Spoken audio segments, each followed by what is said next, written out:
Hey guys, Chomsky here. Just want to do a quickie on dusting them off and choosing Incarnate today. Um, yeah, congratulations, you got a Lego. Uh, you use your ancients, you use your primals, you use your sacreds, and you get all excited. And the rush is there that you see that gold on the screen, and you get this one. You get Incarnate, aesthetically banging, like just spot on, like this Valkyrie type defender, Amazonian type, just really great. Works with high elves. Oh, just really, really good. The protector, like even before reading her kit, you're just like, yeah, I just really solid. Unfortunately, when you read her kit, it's just disappointing because when you hit that stage in the game and you're not using some champs and and then you pull a champ that is just like a paired champ with them, it gets disappointing. And that's my take on her. Um, I haven't. I mean, she's still 5 star. She's level 23. Just used her in champ training just for easy points. Not ascending or anything like that because her kit is just very disappointing.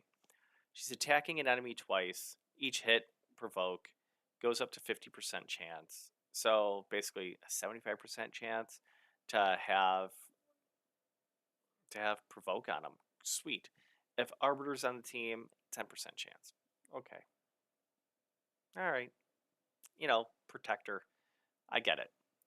Uh, the A2 attacks all enemies, has a 75% chance of removing all shield buffs and a random buff from all enemies.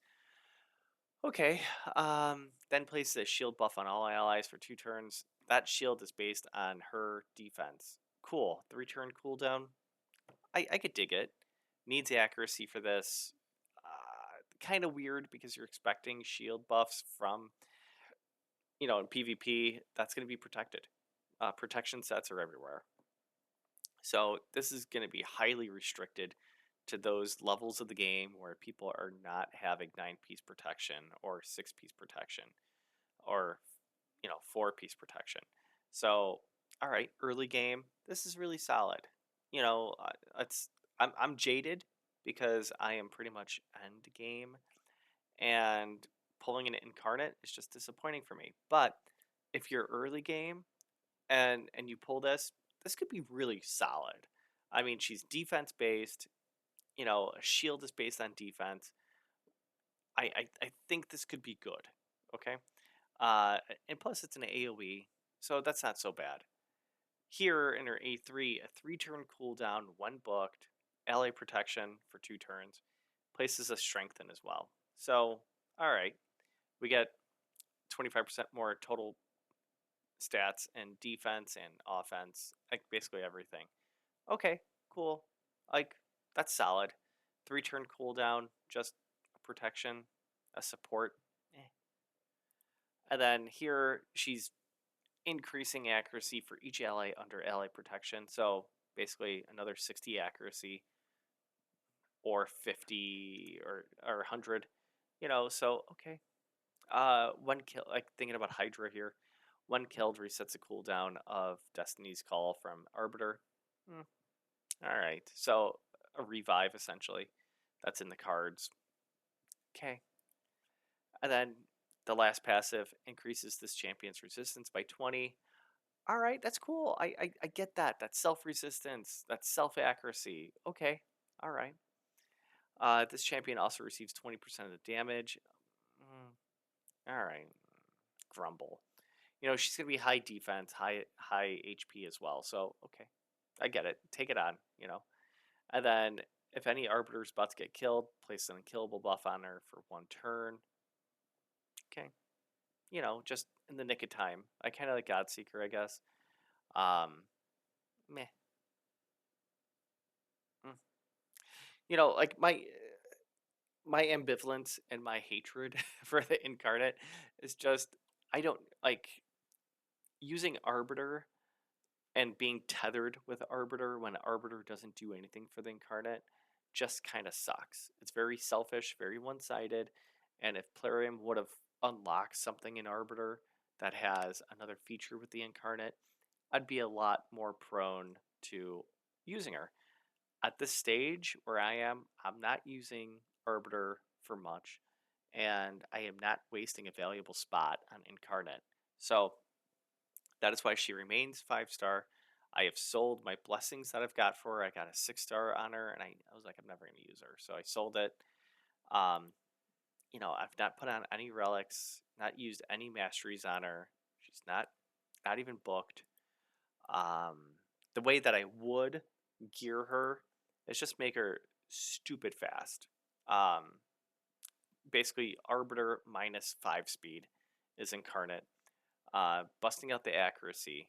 You know, again, if you're at that stage of the game where protection is not that prevalent, that prevalent in your PvP enemies, and you're using Arbiter, here's something that can work to your advantage, but that's just a rough one.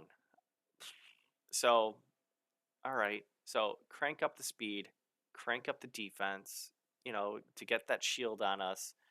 HP, if you're going to be using her in Doom Tower against Bommel, or anybody like that, yeah, accuracy is not that needed. So like really just speed and defense and HP, awesome. If you want more damage out of her, then yeah, crit rate and crit damage. Um, Resistance works, but like you're gonna get that self resistance out of this one, out of that passive. But like, ugh, there's so many other options. But if you need a shield, it's 2 turns and a 3-turn cooldown. She'll be fast.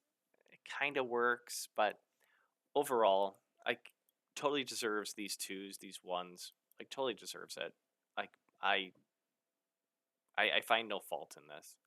And frankly, I'm surprised that people have ranked her up to be 6-star and 60 to even rate this champion. To get 88 people that's out there doing that, or 101, 104, that's surprising. But yeah, totally deserves that. Uh, Sorry for your disappointment. Do not book her. Do not waste your energy in her. Maybe she'll get a buff, but as of right now, I mean, she is firmly in the D plus category of Chomsky's champions. Thanks for making it. It's 8 minutes on the Incarnate. I look forward to any feedback that you may have. Find me on Twitch. And yeah, I'll see you soon. Take care.